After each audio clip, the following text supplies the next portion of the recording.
എല്ലാവർക്കും നമസ്കാരം. ഇന്ന് ഞാൻ ഒരു മധുര പച്ചടിയായിട്ടാണ് വന്നേക്കുന്നത്. അതായത് പൈനാപ്പിൾ പച്ചടി. അപ്പോൾ ഈ പൈനാപ്പിൾ പച്ചടി എങ്ങനെ ഉണ്ടാക്കണമെന്ന് നോക്കാം. അപ്പോൾ അതിന് വേണ്ടിയിട്ട് ഞാൻ ആദ്യം ഇതിൻ്റെ കട്ട് ചെയ്യുന്നത് മുതൽ തുടങ്ങുവാണ്. കട്ട് ചെയ്യുക എന്നുള്ളത് എനിക്കൊക്കെ എന്ന് പറയുമ്പോൾ ഒരു ടൈമിൽ പൈനാപ്പിളൊക്കെ കട്ട് ചെയ്യുക എന്നുള്ളത് കുറച്ച് പാടായിട്ടുള്ള ഒരു കാര്യമായിട്ടാണ് തോന്നിയിട്ടുള്ളത്. അപ്പോൾ ഇതുപോലെ ആർക്കെങ്കിലുമൊക്കെ ഇത് കട്ട് ചെയ്യാനായിട്ട് പ്രയാസമുള്ളവർക്ക് ഈ ഒരു രീതി ഒന്ന് ചെയ്ത് നോക്കൂ. നിങ്ങൾക്ക് ഈസി ആയിട്ട് തോന്നാം ഇത്. അപ്പോൾ അറിയാവുന്നവർ ക്ഷമിച്ചേക്കുക. നോക്കാം നമുക്ക് ഇതെങ്ങനെയാണ് ആദ്യം കട്ട് ചെയ്യുക എന്നുള്ളത്. ഞാനിതിൻ്റെ പൈനാപ്പിളിൻ്റെ പകുതി ഭാഗമേ ഇതിന് പൈനാപ്പിൾ പച്ചടിക്ക് വേണ്ടിയിട്ട് യൂസ് ചെയ്യുന്നുള്ളൂ. അപ്പോൾ ആദ്യം ഇതിൻ്റെ പകുതി എടുക്കുക. അപ്പോൾ ഇതിൻ്റെ 2 ഭാഗം കട്ട് ചെയ്തെടുത്തു. അതിനുശേഷം ഈ ഭാഗം കട്ട് ചെയ്ത് കളയുക.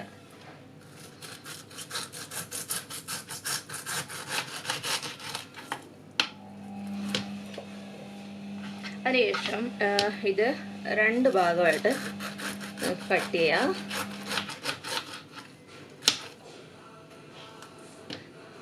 അതിനുശേഷം ഇത് കട്ട് ചെയ്യുന്നത് ഞാൻ ഒന്ന് കട്ട് ചെയ്ത് നോക്കുക.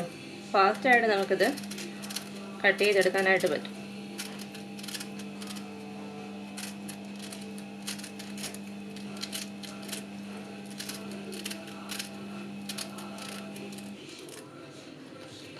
എളുപ്പമല്ലേ കട്ട് ചെയ്തെടുക്കാനായിട്ട്?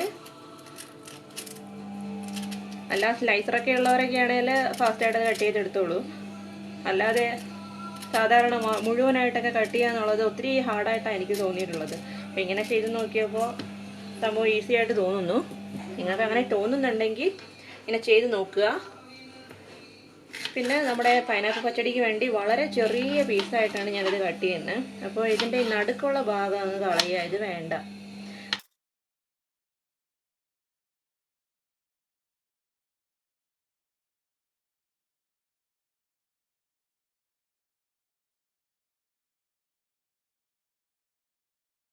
ഇത് ഞാൻ വളരെ ചെറിയ പീസായിട്ടാണ് കട്ട് ചെയ്തേക്കുന്നത്. അപ്പം ഇതിപ്പോൾ 1 കപ്പോളം ഉണ്ട്. ഞാനിത് ചെയ്യാൻ പോകുന്നത് നമുക്ക് കുക്കറിലിട്ട് ഒരു 3 വിസിലിന്. അപ്പോൾ ഇത് കുറച്ച് വേവാൻ കുറച്ച് ടൈം എടുക്കുമെന്ന് തോന്നുന്നു. അപ്പോൾ അതുകൊണ്ട് തന്നെ ഇതൊരു 3 വിസിലിന് നമുക്കിതൊന്ന് വേവിച്ചെടുക്കാം. അപ്പോൾ അതിന് വേണ്ടിയിട്ട് എന്തൊക്കെയാണ് ചെയ്യേണ്ടതെന്ന് വെച്ചാൽ, ഒരു കുക്കർ എടുക്കുക. കുക്കർ എടുത്തിട്ട് നമുക്ക് പൈനാപ്പിൾ ഇതിലോട്ട് ചേർക്കാം. ചേർത്തതിന് ശേഷം ഇതിലേക്ക് എന്തൊക്കെ ഇടണമെന്ന് ചോദിച്ചാൽ, ഇതിലേക്ക് ഒരു 1/4 ടീസ്പൂൺ മഞ്ഞൾപ്പൊടി ചേർക്കാം.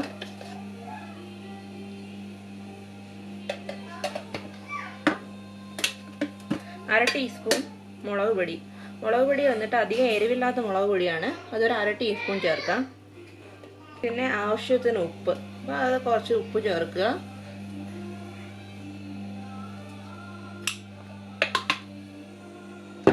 പിന്നെ ഇത് മധുരപ്പച്ചടി അല്ലേ, അതുകൊണ്ട് കുറച്ച് പഞ്ചസാര കൂടെ ചേർക്കാം. കാരണം പൈനാപ്പിളിന് അധികം മധുരം ഇല്ല എന്നുണ്ടെങ്കിൽ നമുക്ക് കുറച്ച് പഞ്ചസാര കൂടെ ചേർക്കാം.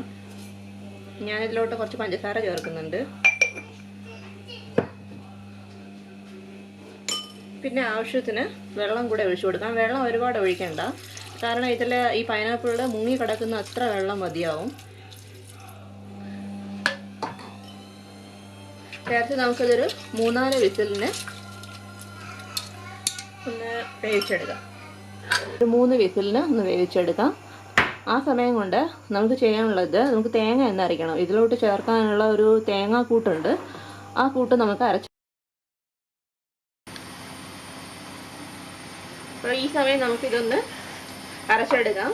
അതിന് വേണ്ടിയിട്ട് ഞാൻ നേരത്തെ എടുത്ത പൈനാപ്പിളിൻ്റെ സെയിം ബൗളിൽ തന്നെ ഒരു അര കപ്പോളം തേങ്ങ എടുത്തിട്ടുണ്ട്. ഇത് ഏകദേശം ഒരു അരമുറി തേങ്ങ ഉണ്ടാവും. അപ്പോൾ ഇത് നമുക്കിത് മിക്സിയുടെ ജാറിലോട്ടിട്ട് അരച്ചെടുക്കാം.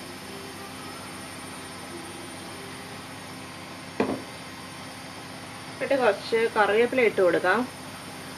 ഒരു 2 പച്ചമുളക് ഇട്ട് കൊടുക്കാം. പിന്നെ വേണ്ടിയത് 1/4 ടീസ്പൂൺ ജീരകം വേണം. ഒരു 1/2 ടീസ്പൂൺ കടുക്. പിന്നെ ആവശ്യത്തിന് ഉപ്പിടുക. നേരത്തെ ഉപ്പ് ഇട്ടിട്ടുണ്ട്, എന്നാലും ഈ മസാലയ്ക്ക് ആവശ്യത്തിനുള്ള ഉപ്പ് ഇടുക. ഒരല്പം വെള്ളം ഒഴിച്ചിട്ട് ഇത് നല്ല ഫൈനായിട്ട് തന്നെ അരച്ചെടുക്കുക. ഇത്രയും ചേർത്ത് നല്ലതുപോലെ അരച്ചെടുക്കുക.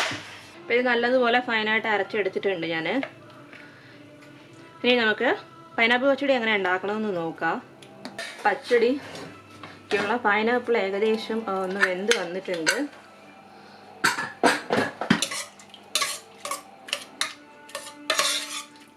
ഇനി നമുക്ക് ഇതിലെ ഞാനിത് മൺചട്ടിയിലാണ് ഉണ്ടാക്കുന്നത്. അപ്പം ഞാൻ അതുകൊണ്ട് തന്നെ സ്റ്റൗ ഒന്ന് ഓൺ ചെയ്തിട്ട് നമുക്ക് ഈ പൈനാപ്പിളിനെ ഇതിലോട്ട് ആക്കാം.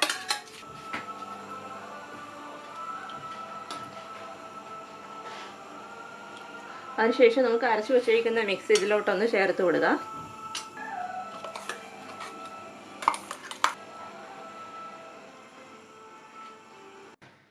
നമുക്കിത് ആദ്യം ഒന്ന് ചെറുതായിട്ടൊന്ന് ചുരുക്കി ഒന്ന് വറ്റിച്ചെടുക്കാം.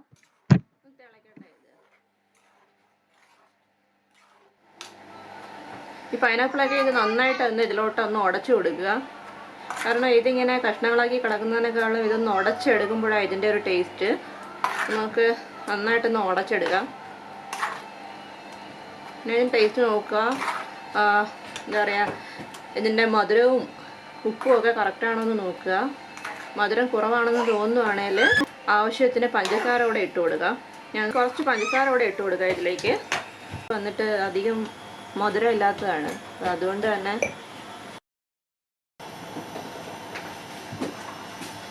നമ്മുടെ എന്താ പറയുക, നമ്മുടെ പൈനാപ്പിൾ പച്ചടി ഏകദേശം തയ്യാറായിട്ടുണ്ട്. ഞാൻ തീ ഒന്ന് കുറച്ച് വെച്ചിട്ട് തൈര് എടുത്തിട്ടുണ്ട്. തൈര് നമുക്ക് എത്ര ആവശ്യമുണ്ടെന്ന് നോക്കാം. തൈര് നന്നായിട്ട് ഉടച്ചെടുത്തിരിക്കുന്ന തൈരാണ്. ഇതിൽ കട്ടയൊന്നും ഇല്ലാണ്ട് നന്നായിട്ട് ഒന്ന് ഉടച്ചെടുത്തിട്ടുണ്ട്. ഇത് ചേർത്ത് കൊടുക്കാം.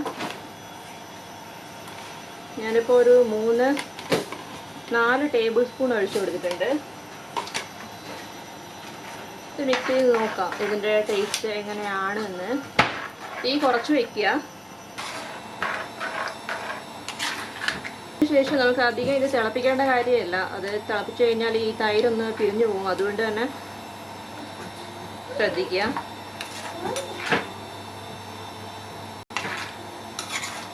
പൈനാപ്പിൾ പച്ചടി തയ്യാറായിട്ടുണ്ട്. നമുക്ക് ഇതൊന്ന് കടുക് പൊട്ടിച്ചെടുക്കാം കേട്ടോ. ഈ കടുക് പൊട്ടിക്കാനായിട്ട് നമുക്കൊരു ചെറിയൊരു പാൻ വെച്ചിട്ട് വെളിച്ചെണ്ണയാണ് ഒഴിക്കുന്നത്. നാടൻ ഫുഡൊക്കെ ആകുമ്പോൾ വെളിച്ചെണ്ണ ഒഴിക്കുമ്പോഴാണ് അതിൻ്റെ ഒരു മണവും ടേസ്റ്റും ഒക്കെ തോന്നുന്നത്. കുറച്ച് വെളിച്ചെണ്ണ ഒഴിക്കുക.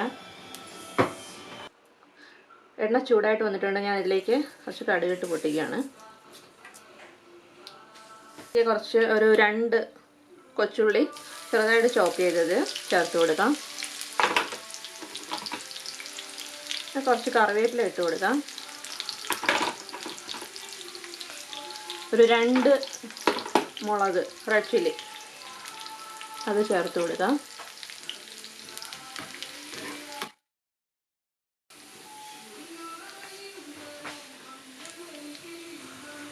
നമുക്ക് തീ ഓഫ് ചെയ്തിട്ട് നമുക്കിത് നമ്മുടെ പൈനാപ്പിൾ പച്ചടിയിലോട്ട് ചേർത്ത് കൊടുക്കാം. അങ്ങനെ നമ്മുടെ പൈനാപ്പിൾ പച്ചടി തയ്യാറായിട്ടുണ്ട്. വളരെ ടേസ്റ്റിയാണിത്. കുട്ടികൾക്കൊക്കെ എന്തായാലും ഇത് ഇഷ്ടപ്പെടും. അപ്പോൾ അതുകൊണ്ട് എല്ലാവരും ട്രൈ ചെയ്ത് നോക്കുക. തീർച്ചയായിട്ടും ഇതിൻ്റെ ഫീഡ്ബാക്ക് അറിയിക്കുക. Thank you.